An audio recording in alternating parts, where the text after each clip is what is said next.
I'm Keelan Drabinski for CDN News. This week on Spyglass, I did a video on modern disconnection, and AJ interviewed Mr. Pleiss. I'm Keelan Drabinski for CDN News. This week on Spyglass, I wanted to look into modern disconnection. What does modern disconnection entail? Well, quite a few things. The disconnection from others and reality. Disconnection from reality is a two-faceted issue. On one hand, you have the reliance on electronic devices, the internet, and social media to communicate with others, occupy time, and bring joy. On the other hand, you have the "it's not that deep" mentality that has been festering recently. People have long talked about the perceived bad side of social media, such as cyberbullying or leaving a digital footprint. But social media are, by design, structured for addiction, and that's what we've come to. Many, not all, but many people spend hours a day scrolling through their social media of choice. TikTok, Instagram, YouTube, Snapchat, and I'm sure others as well. The unserious mentality of "it's not that deep" is honestly quite concerning. Yes, there are many bad things happening in the world right now. Many people die. Many people go hungry or thirsty. Many are without basic needs. There are children and families fleeing their homes because of wars. But the existence of suffering doesn't mean you should stop caring, and doesn't mean you should stop learning. One topic I won't get too into, but I will mention to bring up the attitude, is the recent charges against P. Diddy. Following the charges being filed against him, people wouldn't stop making flippant jokes about the situation. If you read about the things he is accused of, it really isn't something to laugh about. If someone ruins many people's lives and commits horrible crimes, it's not something that should be brushed off and laughed about. It is that deep. It does matter. These victims are real people. They went through horrible things, and suffering isn't funny. As a slight explanation of the "stop learning" line, a lot of people don't read or listen to the news. It's important to stay up to date on what's happening in your country and in the world. For example, many don't know about the current civil war in Sudan because it hasn't been majorly covered by the news, as other wars or the election has recently. Now, onto the second section of modern disconnection. Disconnection from others.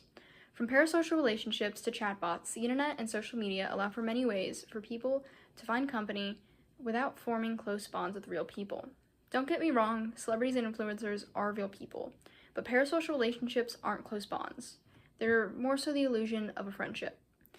People find community online, which can be helpful if you need guidance or don't share passions with some of the people around you, but it's important to have in-person connections that remind you that there are people you can rely on if you need help, and there are people that care for and about you. There have also been some trends in Gen Z compared to prior generations, noticing less close friendships. People will cancel hours before planning to meet up and not reach out to or call friends.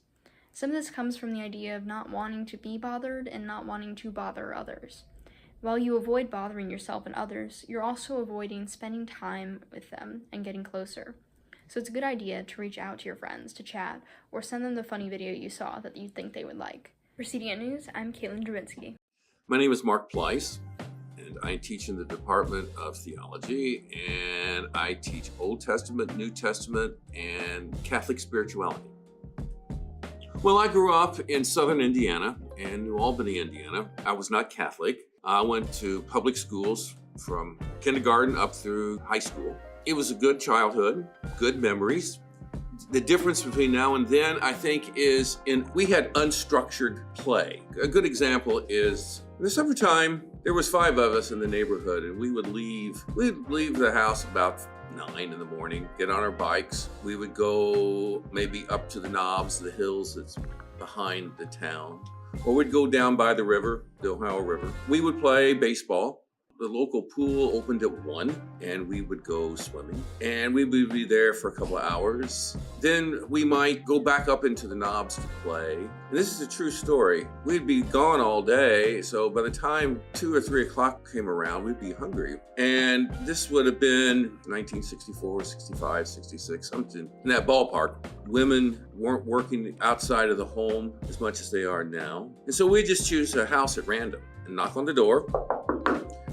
And ma'am, she'd come to the door, "Ma'am, we're hungry, could you get us something to eat?" And she would say, "Okay." And she would say, right there. And she would put peanut butter on saltines and give those to us and then point to the hose, the garden hose out front. "Okay, you can drink the water from the hose." That really happened. We did that a lot. I think that's the biggest difference between then and now. Of course, there was a lot of other things going on in the world that was not so good, but it was a different time. Yes. Well, I went to Jack and Jill Kindergarten in Clarksville, Indiana, which is right next door to my hometown, New Albany.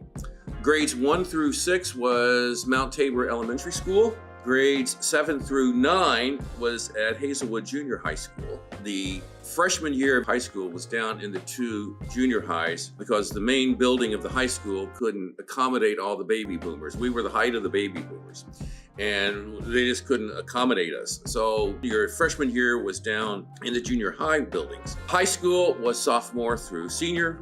That was at New Albany High School, the oldest public high school in the state of Indiana, by the way.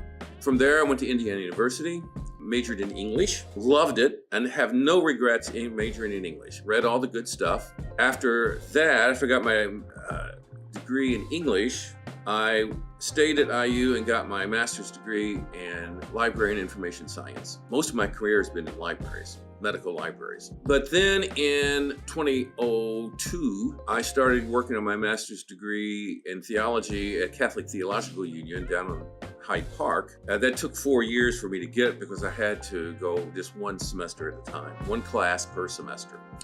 So it took a while to get it, but I got my master's degree in theology in 2006. So that's my formal education. I wouldn't say a specific moment, but a specific duty. I was over in LaPorte, Indiana. I was doing religious ed simply because they needed somebody. So I volunteered to do it. And I liked it. And I liked it a lot. And that was one of the reasons why I pursued the MA in theology, because I thought, well, maybe I could teach this. Here I am. As I said, most of my career has been in medical libraries. The first place that hired me after I got my master's degree in library and information science was St. Vincent Hospital in Indianapolis. And that was been in February of '78. I was there until October of '82. At which time I took a position of reference librarian at the Health Sciences Library at the University of Louisville. From there, I went to Rush Presbyterian up here in Chicago, and I was there for 2 or 3 years, and then spent nearly 20 years as director of the medical library at the Northern Indiana Education Foundation in Michigan City, Indiana. So most of my career has not been teaching, it's been working as a medical librarian. And working as a medical librarian meant things like mostly it was getting information for physicians on a certain topic. Like a physician would say, I've got a lady here who's 6 months pregnant, but she's also diabetic, and I need to know what medications to use and not to use. And I would go on Medline and I would find the latest information on that, and then I would give that to the doctor. So that's what I did. Fire coming to here. Do you have any advice for the people who don't yet know what they want to do? Just be open. Okay, I'll ask seniors, do you have a major? Yeah, I'm going to major in X, Y, or Z. And that's great. But if you don't know, that's great too.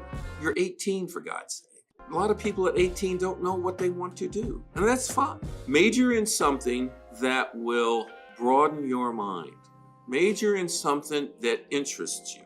Major in something that brings joy to your life. I majored in English in college, and I've never regretted it. I still have those Norton anthologies that I used in college. I love it. I can look back and all the underlining I did and all the notes I made and the highlighting. I had great teachers. Don't regret it for a minute. That's all for Spyglass. Have a magnificent Monday, Carmel.